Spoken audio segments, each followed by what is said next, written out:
నీ లైఫ్ లో చేదు జ్ఞాపకమా లేదంటే డెఫినెట్ గా సెకండ్ బాయ్ చేదు ఫ్రెండా లేదు థర్డ్ లేదు బాయ్ ఫ్రెండా? డెఫినెట్ గా చేదు యాక్సిడెంట్ సార్ నాకు అవునా? అది. మేము పార్టీకి వెళ్ళిన రోజున ఆ, మస్తన్ వాళ్ళ ఇంట్లో డ్రెస్ చేంజ్ చేసుకున్నాను సార్. కెమెరా ఉండింది ఆ రోజు. ప్రీతి ఉదయ్ స్టార్ట్ చేశారు వాళ్ళ ఇంట్లోనా ఇంట్లో బెడ్రూమ్ లో కెమెరా ఉండింది సార్. సో అతను ఎందుకు బెడ్రూమ్ లో కెమెరా కెమెరా సో తను ఎందుకు పెట్టుకున్నాడు అని అంటే ఇంట్లో మెయిడ్స్ ఉంటారు, అది ఉంటారు, ఏమైనా వస్తువులు పోతాయి అని దగ్గర పెట్టుకున్నామని అంటాడు సార్. ఇంతకుముందు మీరు హోటల్లో దిగాను అన్నట్టున్నారు. సార్ అది వాళ్ళ చెల్లి పెళ్లికి వెళ్ళినప్పుడు సార్. అచ్చా, ఇది వేరే అది వేరే. సో నాకు మస్తాన్ అనే అబ్బాయి 2022 అక్టోబర్ ఆ టైంకి పరిచయం సార్. ఓకే. ఇదంతా 1-2 months లోనే జరిగింది.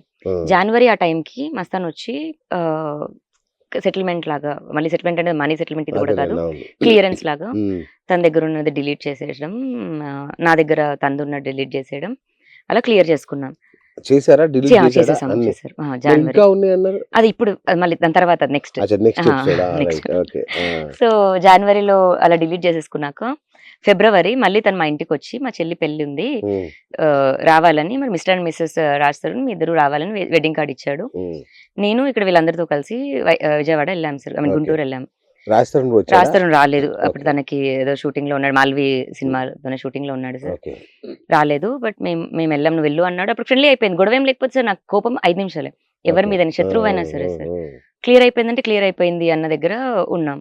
పెళ్లి అయిపోయిన 3rd day తను నా పైన అటాక్ చేశాడు sir Mastan.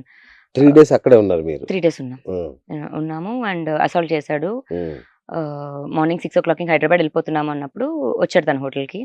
Morning 6 o'clock attack చేశాడు సార్. నేను అదే దాని మీద పోలీస్ స్టేషన్కి వెళ్ళి కంప్లైంట్ ఇచ్చాను. దాంట్లో మీరు నన్ను పెళ్లి చేసుకోవాలనుకున్నాడు, లేదు అలా చెప్పలేదు.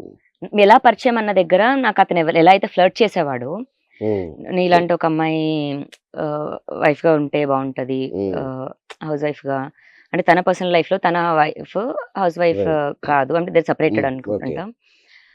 నేను అవన్నీ మిస్ అయ్యాను నా లైఫ్ లో అనుకుంటూ మాట్లాడుతూ అలా ఫ్లడ్ చేసేవాడు. Everything was open in front of Raj Tarun only.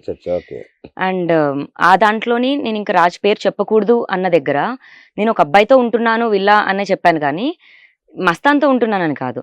And ఆ రాత నేను రాయలేదు సార్. 1 day లో కేసు అవ్వలేదు అది. అక్కడ వాళ్ళు కూడా లోకల్ ఇది కదా సార్, 4 days పట్టింది. 4 days తర్వాత నేను ఏదైతే వర్షన్ చెప్పానో అది పక్కనున్న అతను విని లాయర్తో రాపిచ్చి చేపించిన ఎఫ్ఐఆర్. సో అక్కడ వాళ్ళు ఎవరికి కూడా నేను తెలియదు, సరిగ్గా ఒక స్టోరీ లేదు అందులో. ఎఫ్ఐఆర్ అయితే అయ్యింది, కాకపోతే హ్యాండ్ రైటింగ్ కూడా నాది కాదు. శేఖర్ భాష అక్కడి నుంచి ఎఫ్ఐఆర్ తీసుకొచ్చి ఇది కూడా లావణ్య సొంత హస్తాలతో రాసింది అంటాడు.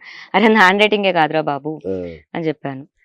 అయినా మీరు చెప్పింది అవును సార్. బట్ అందులో లోకలైట్స్ చాలా మంది వచ్చారు సార్. మీరు ప్రేమించలేదు అప్పుడు లవ్ స్టోరీ అయితే ఏం లేదు, అప్పుడు లేదు. దాని తర్వాత మా కేసు అయిన తర్వాత నన్ను ఎప్పుడైతే కొట్టిన డివైజెస్ తీసుకున్నాడు సార్ మస్తాన్. ఆ రోజు నా పైన అసాల్ట్ చేసిన రోజు నా 2 Gmail అకౌంట్స్, ఒక iCloud. రేప్ అటెంప్టా లేదంటే గొడవనా?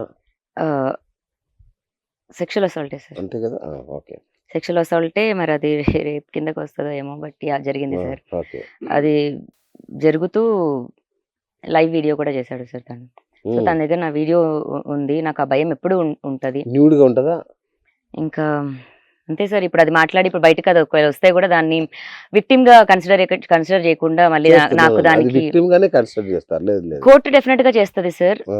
ఆడియన్స్ షేరు శేఖర్ భాష ఫేక్ అకౌంట్స్ అది బయటికి రాదు, పోలీసుల దగ్గర ఉంటే కనుక రాదు. వచ్చింది అంటే పోలీసుల దగ్గర కాదు కదా సార్, మస్తాన్ దగ్గర ఉంది. మస్తాన్ ఇప్పుడు తీసుకున్నారు కదా పోలీసులు అందరి వీడియోలు. అవును సార్. తన ఐక్లౌడ్ ఎంతసేపు ఆల్రెడీ మస్తాన్ లోపలికి వెళ్ళిన తర్వాత బయటకు వచ్చేవన్నీ వస్తున్నాయి కదా, ప్లాన్ ప్రకారమే వస్తున్నాయి. నేను ఏదో చేయించాను అనుకొని చేస్తున్నారు. అంటే ఇప్పుడు ఒకటి నాకు అంటే ఇది కోర్టు లాగా ఫీల్ అవ్వండి, మీరు సహకరించారా ఫస్ట్ అతనితో? లేదుగా. అప్పుడు వీడియో కెమెరా షూట్ చేస్తున్నప్పుడు మీరు సెక్సువల్ గా మీరు సహకరించారా ఏమన్నా? లేనప్పుడు మీరు భయపడేది ఏముంది అందులో? చెప్తాను మీకు సార్. ఇవి సార్ నా దెబ్బలు ఆ రోజు. అయ్యో మై గుడ్నెస్, ఈ స్థాయిలో దాడి. నా తలకాయ అయితే కొబ్బరికాయ కొట్టినట్టు నెలకేసి కొట్టాడు సార్. ముక్కులో నుంచి బ్లడ్ బ్లాక్ గా వచ్చింది, నా నర్వ్ అంతా అయింది, నా 3rd rib ఫ్రాక్చర్ అయింది. బట్ చంపేస్తామని కూడా వెళ్ళారు సార్, చాలా వరకు చంపేస్తాం వరకు వెళ్ళారు. ఇంకా అటు నుంచి అది కాస్త ప్రేమ నటన కూడా అయింది దాని తర్వాత సార్, ముందు కాదు. ఇంకా రాస్తారని దూరం చేస్తామన్నప్పుడు నన్ను ఎవరు పెళ్లి చేసుకుంటారు సార్? రైట్.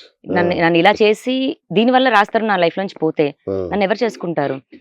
అండ్ నన్ను ఇంట్లో నుంచి పంపిస్తే నేను ఆల్రెడీ 10 కోట్లు ఇంట్లో ఉన్నాను, మన కంపెన్సేషన్ ఇవ్వు అన్న దగ్గర నేను ఆ విధంగా గట్టిగా ఫైట్ చేశాను సార్ అతనితో. 10 కోట్ల ఇల్లు అంటే ఇప్పుడు మీరు రాజస్థాన్ కలిసి కట్టుకున్నారా? అది రాజస్థాన్ ఇల్లా మీ ఇద్దరు ఇల్లా? అంటే సార్ 10 ఏళ్ల నుంచి మరి అవుతున్న దాంట్లోని మా ఇద్దరివి ఈక్వల్ గా ఉన్నావనే చెప్తాను నేను.